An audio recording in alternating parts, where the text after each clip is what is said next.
15, 17, 26, 15. This is Jordan Edwards. His favorite color was red, and he loved playing football. This is Trayvon Martin. His final birthday gift included a swag pack that had a pair of Levi's jeans, some Adidas, and a bottle of Izzy Miyake cologne. This is Brandon Tate Brown. A week before he was murdered, he was celebrating a promotion at his job in a new apartment. He had just made an announcement that he was returning to school. And this is Darius Smith. The intimate details of his family life are still unfolding, as his life was just taken at the hands of law enforcement just a week ago today.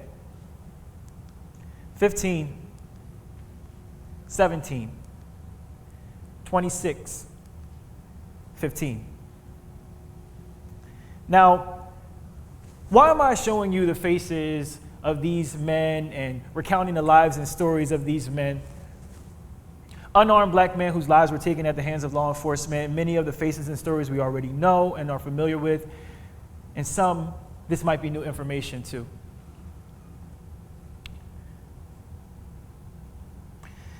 We know most of these cases, and at the very least, we understand that this is an issue in our country. The reality is that not all encounters between law enforcement and people of color in this country end in death. In fact, most of them don't, to be fair. But we also must realize that all, if not most, though non-life-threatening, leave just as permanent a mark as the men mentioned in this presentation.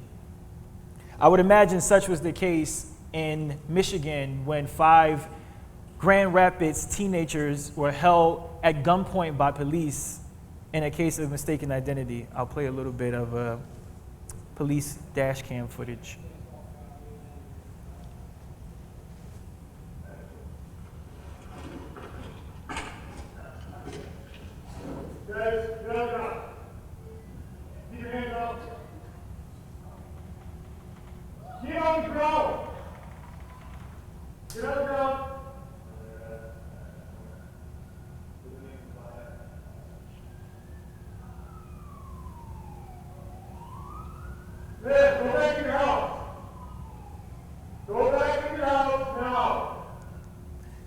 This video continues on for about another 10 minutes.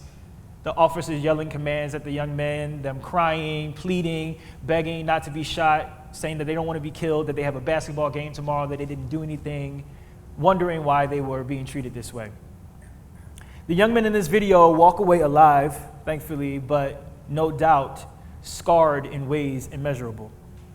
Now, I stand before you today as what some might think of as an anomaly, right? I'm a young black man with 2 degrees, just over the tender age of 30. I know it's hard to believe because the baby face is still intact. I have no criminal history and no harrowing experiences with law enforcement. But even still, I realized that any of these men that I mentioned could have been me, that these young men are me. I grew up in North Philly. And anybody who knows me knows that I rep for North Philly hard. I mean, the inexplicable juxtaposition of triumph and tragedy and pain with suffering, revelry with hardship is the only thing I know to call home. These are my folks. They're cute, right? Now y'all see where I get it from. I live with mom, and dad was involved, but not in the household. So although we felt the effects, Wendy, my mom, she did everything to make sure that she could raise me and my siblings with love, affection, and protection. Now, there's nothing particularly unique about that part of my experience. In fact, it's a pretty standard issue where I come from. In fact, it's strikingly similar to the lives of the young men that I mentioned earlier in this presentation. Now, who is this? Anybody know? You can talk back to me. I grew up in church, so I'm used to people yelling at the man with the microphone. You can talk. Anybody know who this is? Michael Brown, yes. Thank you. He was 18. His favorite video games to play were Call of Duty and PlayStation Home. He was affectionately known by those who loved him as Mike or Big Mike. His death can probably be credited as the catalyst that started what is known as the Black Lives Matter movement here in the country. And that's me. Baby face still intact. Clothes 4 times bigger, beard 4 times thinner. I'm in high school and I'm roughly about the same age as Michael when he was murdered. Full of the same potential and arguably the same questionable decisions. But the difference between Mike and I is that I got a chance to realize that potential. Michael didn't. Jordan didn't. Trayvon didn't. Brandon didn't. Darius and so many others didn't. And so many more won't. And it's that thought, that reality, once I accepted that affected me and deeply. And I became angry and achingly sad and frustrated and just about any other emotion that you can imagine, right? So that's exactly what I started to do. I started to imagine myself as one of these young men. What if my life had ended in the same way that theirs had ended?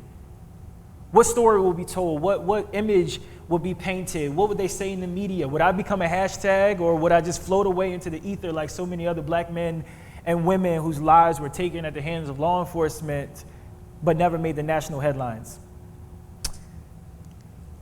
And then I got specific. Now, this is a picture of my family, same as before, only something's missing in this picture. Me. I begin to imagine my family. I begin to imagine my family as one of the families that I mentioned before. I imagine the phone call that my mom or my sisters would get about me. I imagine who would identify the body if they even had the strength. I imagine who would be tasked with the duty of giving the 24 hours after the death CNN interview. I imagine who would be able to speak and who would be silenced by the devastation. I imagined my village of people who know me and raised me, who contributed to my success. I imagined the void. I imagined the loss, the trauma that would ripple through my community and maybe into the entire country and perhaps even the world. That same trauma that had found me and arrested me aggressively, pun intended.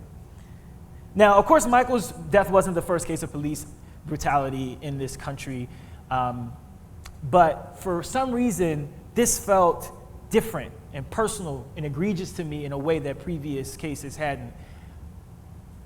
And I think it's because it was the first time that I realized that I was also susceptible and vulnerable to this epidemic, no matter where I came from or what I had achieved or attained. I realized that my body didn't belong to me, that it didn't have the same value as other bodies in this country, that I had no control over what could happen to it or to me. So I knew I had to do something, I had to say something, but what, right? Armed with my own pain and despair about what happened with the situation and my commitment to the arts and commitment that I believe truly has the ability to change and shape hearts, minds, and lives, I attempted to synthesize these two ideas. But first, I needed a couple of things. Now, growing up in a black household, there are two things that'll get you kicked out of the kitchen with the quickness, okay? That's dirty hands and not knowing what the hell you was doing in the kitchen in the first place, okay? And on this day, in fact, my hands were dirty.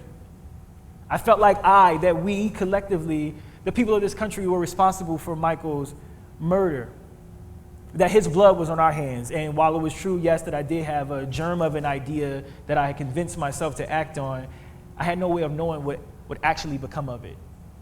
So, quite naturally, I did not go into Wendy's kitchen, but I got on a bike and trekked downtown. I stopped at a grocery store along the way and picked up some corn syrup and red food dye. These are ingredients necessary to create stage blood.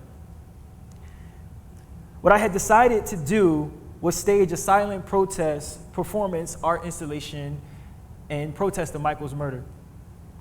So on a sunny Saturday afternoon in Center City, Philadelphia, the air was thick and teeming with excitement and of visitors. I lie face down on the ground for an hour under Robert Indiana's iconic Love Park statue. Yellow police tape surrounding the area around my body. It was an exact replica of the street in Ferguson where Michael's body was lying face down for hours, uncovered, motionless, and bloody. His red baseball cap spilling out on the hot asphalt behind him. And then what happened next was kind of incredible. I didn't put any of the slides here because the images are actually still quite disturbing to me. What ended up happening was tourists walked up to my body, stepped over my body, stepped around my body, because they all still wanted to get their selfie with the statue to remember their visit to the city of brotherly love. They moved over me and around me as if I was invisible, as if I wasn't even there. The same way that Ferguson police stepped over and around and beside Michael's body. But unlike Michael, I wasn't dead, right? I wasn't really dead. I wasn't really bloody. And in fact, after an hour, I got up off the ground, I changed my t-shirt, and I biked back home.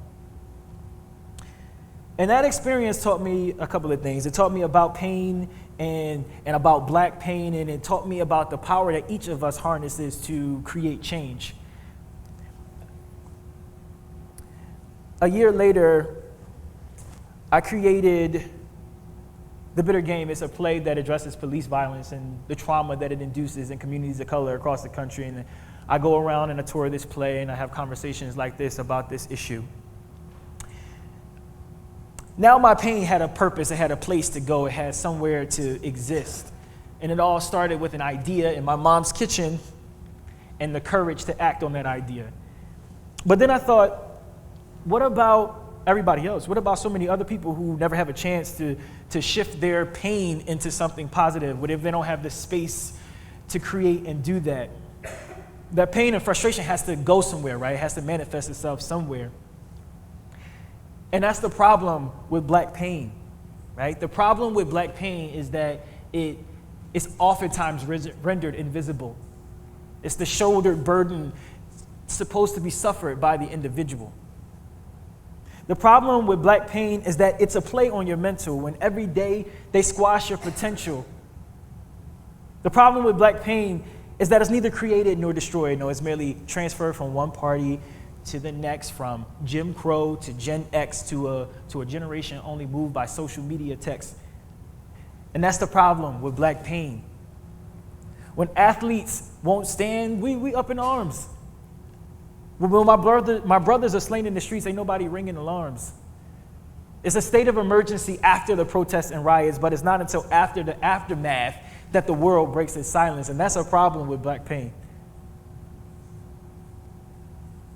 You see, the problem with black pain is that it cannot be unseen, right?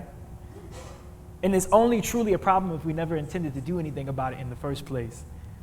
It's not our beliefs that make us better, it's our behavior. So if we really want to do the true work that we say we want to do, of being change agents, of allyship, of advocacy, of dismantling and disrupting systems of oppression that affect so many marginalized people in this country, then we have to do a few things, okay? Number one, we have to, when a black person or any marginalized person in this country tells you how they feel, believe them. I know, it's profound, right?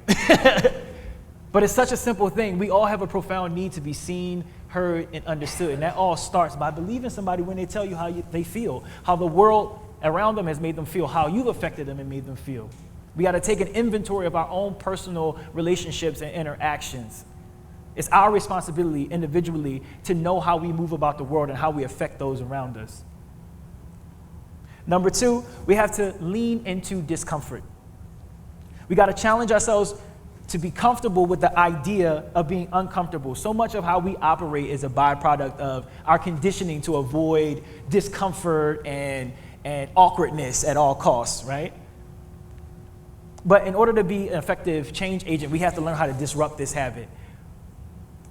So as a trained actor, one of the major misnomers that I always come up against is people associating the ability to cry on cue with the mark of a great actor. But the reality of it is that that's just a skill. It's a skill. It's a trick that you can learn and reproduce over and over again. What people fail to realize or understand is that the true skill of the master is having access to sadness.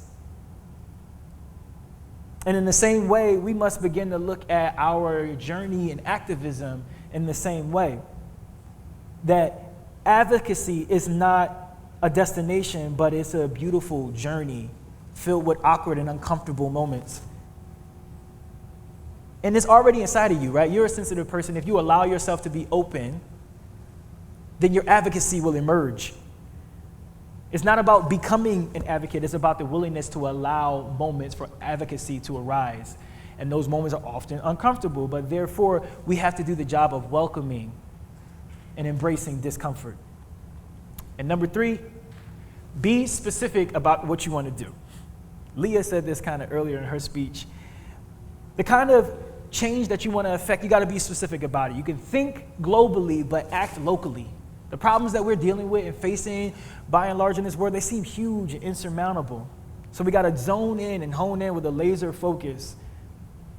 How effective can you be within your immediate circle? How effective can you be right within your own sphere of influence?